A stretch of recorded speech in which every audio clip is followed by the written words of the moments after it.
Ya, Bismillahirrahmanirrahim. Assalamualaikum warahmatullahi wabarakatuh. Alhamdulillahirrahmanirrahim.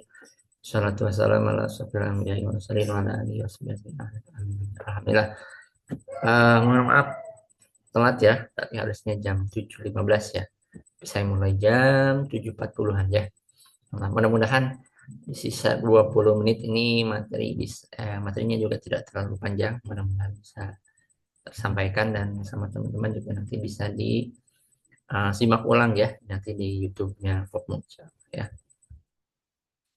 Materi hari ini kita akan membahas tentang materi 4.2 tentang siklus barang dalam bisnis retail ya. Siklus barang. Bukan siklus barang harusnya ya. Oh, ini. Nah, ya betul.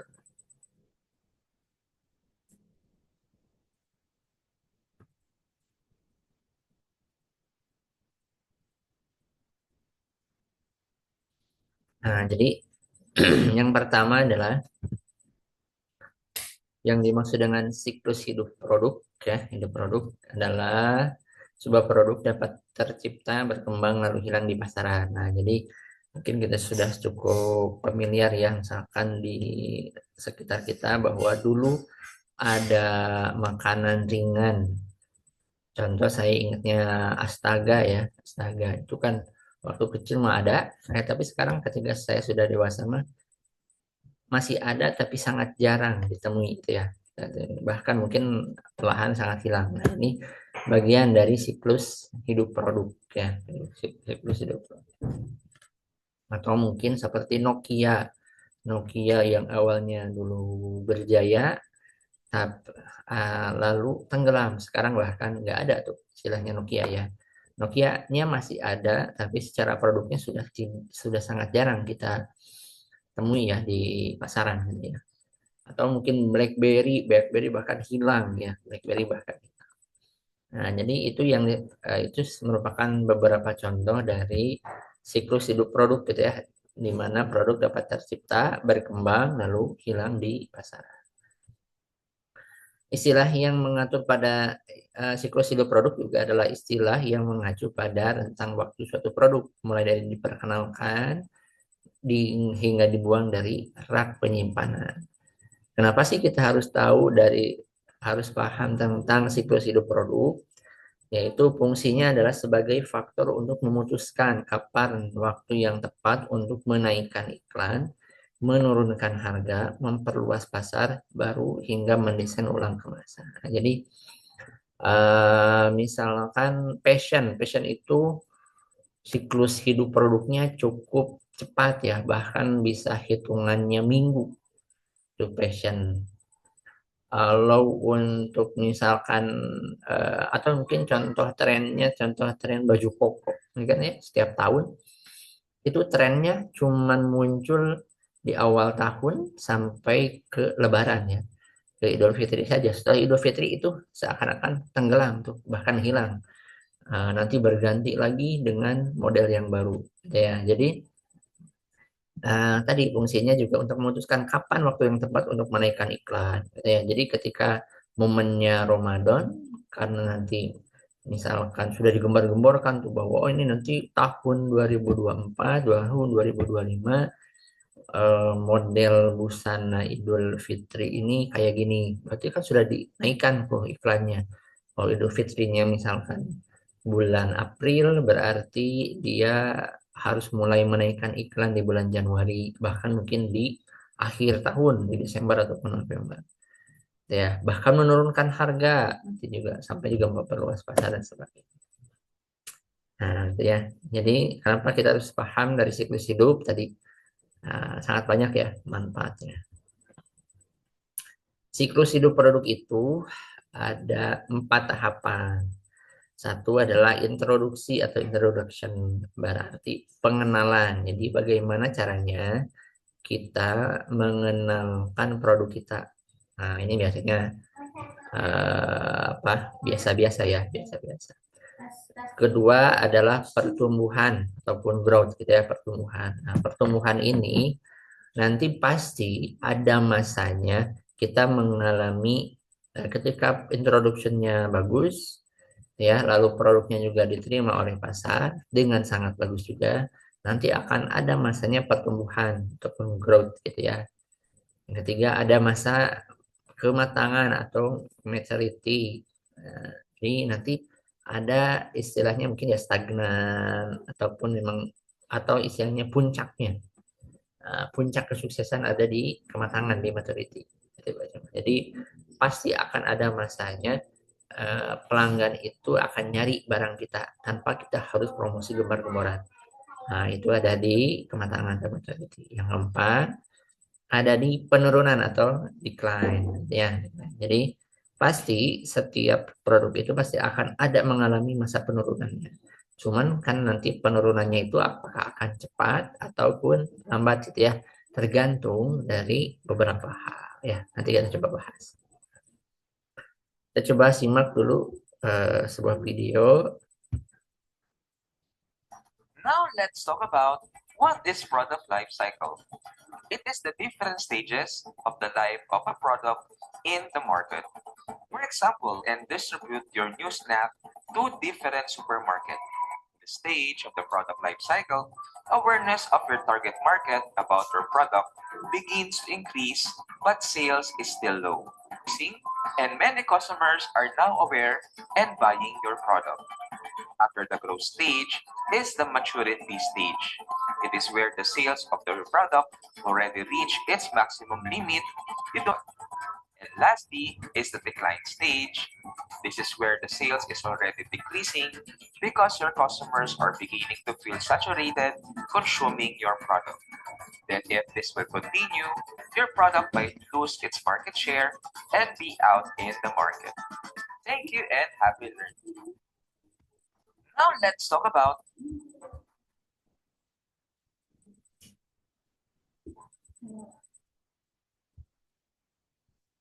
Now let's this will continue your product. Nah, ini kita dari sisi video yang barusan ya, bahwa seperti yang tadi saya jelaskan, bahwa ketika nanti ada tahapan introduction stage atau introduction pengenalan ya, jadi ada awareness ataupun membuat orang lain itu ngeh bahwa kita memiliki produk.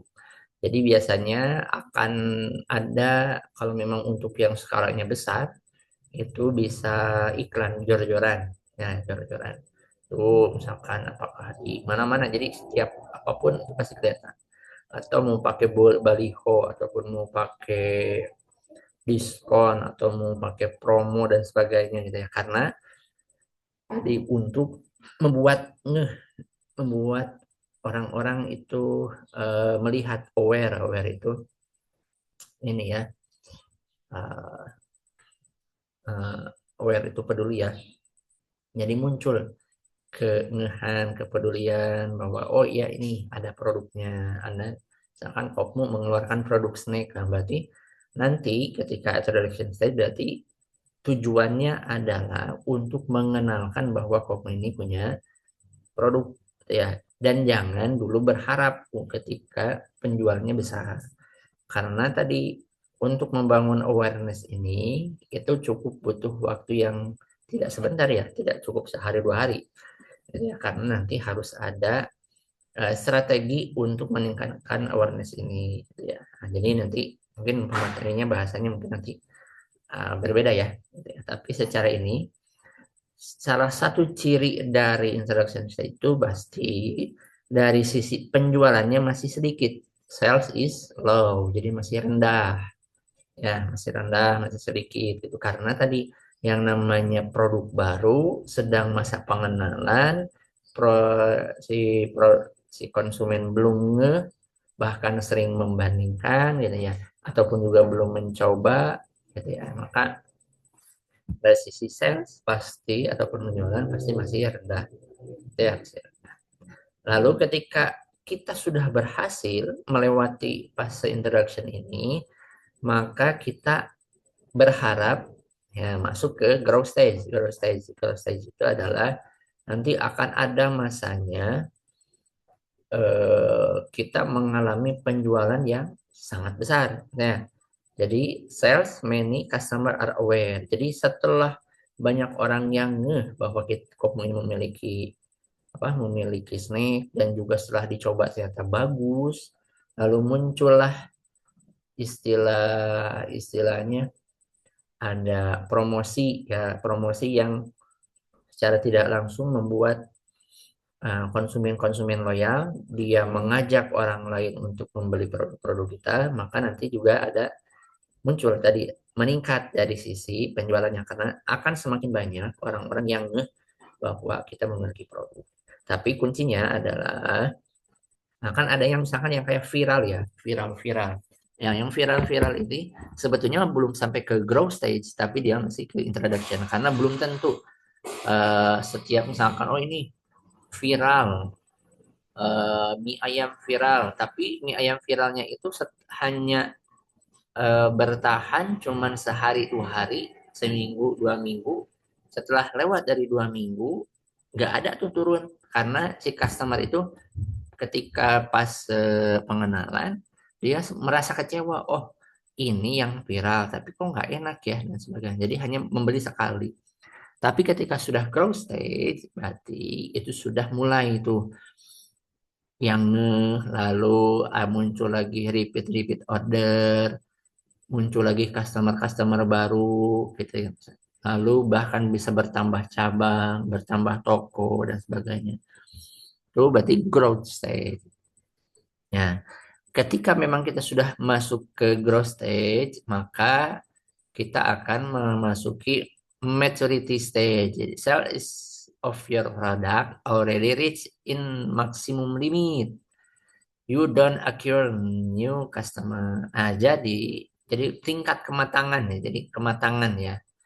Jadi sudah matang, sudah sangat sustain, tapi nanti cirinya adalah dia stagnan. Stagnan apa? Karena nanti eh, hanya mayoritas yang bertahan itu adalah customer-customer loyal. Ya, customer-customer loyal. Contohnya saja, misalkan Tupperware. Tupperware apakah masih ada? Masih. Dulu diperkenalkan bahwa Tupperware itu adalah produk yang bagus. Penjualannya besar, bahkan reseller ada di mana-mana gitu ya. Jadi bertumbuhlah ibaratnya, karena sudah banyak orang yang tahu ada Tupperware, manfaatnya kayak apa, kualitasnya kayak apa, banyak. Lalu masuk ke grocery-nya ada banyak apa? Banyak reseller-reseller. Lalu setelah reseller muncul tadi maturity. Sekarang yang bertambah, karena yang sekarang yang muda-muda tuh sudah muncul produk-produk yang hampir sama kualitasnya seperti Tupperware. Jadi yang bertahannya apa? Yang bertahannya yang lama-lama tuh, tapi dia itu tenang-tenang saja si perusahaannya, karena mau ada saingan ataupun tidak, dia sudah masuk kematangan istilahnya. Jadi tenang ya, jadi tenang seperti baca mah. Jadi masih stagnan, jadi masih bisa hidup dan sebagainya. Nah, lain halnya pasti akan ada waktunya tuh turun, ada namanya decline stage, berarti penurunan ya, penurunan sel. Dia tandai apa? Penurunannya mulai turun. Nah, jadi mulai turun tuh si apa si penjualannya, mulai turun, turun, turun, turun, ujung-ujungnya bisa hilang misalkan ya. Tupperware mungkin masih ada, tapi contoh yang paling dekat itu adalah sepatu bata ya. Sepatu bata itu karena sekarang varian, dulu mungkin si sepatu sekolah banyak juga, tapi si bata ini masih bagus nih, karena dia repeat ordernya masih bagus gitu ya, konsumennya juga masih loyal. Tapi dengan banyaknya sekarang apa banyaknya sekarang produk-produk, ditambah lagi juga ada krisis pasca COVID yang belum bagus gitu ya, maka tutup tuh. Dia nggak bisa bersaing dengan produk-produk sepatu yang bahkan sekarang, bahkan UKM saja mengeluarkan, bukan hanya pabrikan ya, tapi UKM juga mengeluarkan, UKM kecil. Lalu juga dari sisi tenaga kerja dan sebagainya banyak faktor. Terus dari sisi pelanggan yang awalnya sudah loyal, tapi tadi merasa bahwa memiliki, saya sudah ada pembanding bata yang lain tuh, yang lebih bagus selain bata dengan harga yang lebih murah misalkan, maka beralihlah si konsumen itu, ya udah selesai. Jadi tutuplah. Nah, makanya masuknya ke decline stage ya, decline stage. Now let's Nah, faktor siklus hidupnya, kenapa sih faktor-faktornya ada 6? Itu yang pertama adalah perubahan teknis. Tadi misalkan motor, motor itu beberapa motor cukup bagus, misalkan seperti Vega. Nah, ini saya karena saya pengguna Yamaha ya, jadi Vega R itu sudah beberapa generasi itu. Tapi mulai itu dirubah menjadi Porsche ya, yang sekarang saya pakai itu Porsche. Tapi ternyata Porsche ini dengan teknologi yang cukup bagus, sudah injeksi dibandingkan dengan Vega R yang masih karburator, tapi dari sisi penjualan kurang ternyata mereka, sehingga mereka hanya punya generasi cuma dua generasi, itu berarti 2 tahun atau 3 tahun. Setelah itu disuntik mati, nggak ada lagi tuh keluar lagi motor yang kayak saya gitu ya, yang kayak saya. Karena tadi ada perubahan teknis. Yang kedua, penerimaan pasar. Ternyata tadi yang kita gadang-gadang karena kita ngerubah teknis, yang tadinya karburator menjadi injeksi, ya yang kita rasa ini lebih baik, ternyata tidak diterima pasar. Ya tidak diterima pasar, maka cepet tuh. Ketika PGR sudah bisa bertahan sampai 10 tahunan, ya 10 tahunan, ini yang pos ini cuma 2 tahun saja, dua ataupun 2 generasi. Maka ya sudah selesai, karena tadi penerimaan pasarnya kurang. Tiga adalah kemudahan masuknya kompetitor. Ya, jadi misalkan kompetitornya terlalu mudah nih, misalkan dibuat oleh apa? Misalkan kemarin ada TikTok Shop ya, TikTok Shop itu kan sangat luar biasa tuh, banjir, bahkan harga-harga bisa yang 10.000 gitu ya, bandingkan dengan UKM. Karena tadi misalkan ada sebuah peraturan, baik itu pemerintah ataupun memang adat masyarakat di situ yang memang yang memudahkan. Nah, itu juga bisa juga menjadi siklus hidup produknya. Empat, kapasitas penanggungan resiko. Ini misalkan ada asuransi dan sebagainya gitu ya. Atau juga ada garansi gitu ya. Garansi itu juga bagian dari kapasitas penanggungan resiko. Yang kelima adalah kekuatan ekonomi dan manajerial. Ternyata kekuatan ekonomi itu misalkan modal, ya udah ketika modalnya nggak cukup kuat, ya bisa saja tadi produk itu akan cepat hilang di pasaran gitu ibaratnya. Lalu ada manajerial. Ternyata manajerial, kenapa sih dimasukkan manajerial? Karena contoh sederhana adalah kepemimpinan misalkan. Pengelolaan manajer kan pengelolaan ya, pengelolaan. Maka salah satu yang paling penting adalah di misalkan pemimpinnya. Oh ternyata ketika dulu ada pemimpinnya itu bagus ya, bagus, dia visioner, dia energik, dia kreatif, dari sisi tahapan growth sampai ke dari introduction sampai growth itu dia cepat.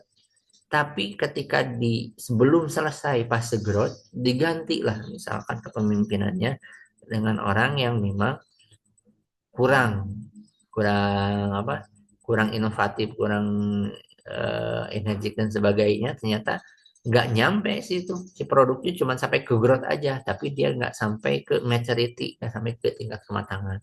Jadi bisa saja dari growth langsung turun, terjun ke decline, nggak pernah merasakan namanya maturity.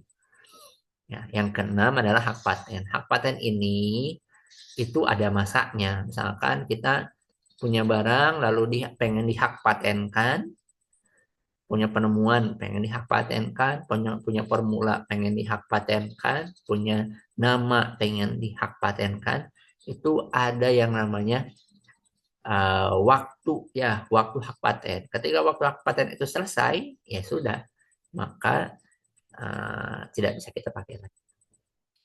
Nah, jadi itulah sekilas ya dari materi kita pada pagi hari ini. Intinya adalah sebuah produk itu akan mengalami setidaknya 4 dari introduction, ada growth, ada maturity, dan juga ada decline. Nah, apakah dan tidak semua juga akan mengalami empat-empatnya. Idealnya empat-empatnya mengalami, ya. Tapi bisa saja yang baru awal, baru baru aja mengenalkan sudah ditolak pasar langsung turun, langsung decline, langsung hilang. Jadi yang ideal itu adalah bagaimana caranya produk kita itu bisa melalui empat tahapan ini. Empat tahapan ini dari introduction, pengenalan supaya aware orang-orang bahwa kita punya produk. Lalu ada masuk lagi ke tahapan kedua atau growth, yaitu pertumbuhan, mulai banyaknya customer yang mulai membeli produk-produk kita. Ada maturity, itu adalah tingkat kematangan. Gimana caranya kita selama mungkin di fase maturity ini, gitu ya. Selama mungkin ada di fase maturity ini. Lalu ada decline, ya, ada decline. Nah, itu paling yang bisa saya sampaikan. Nah, silahkan nanti boleh teman-teman simak ulang di YouTube ya. Oke, hatur nuhun. Assalamualaikum warahmatullahi wabarakatuh.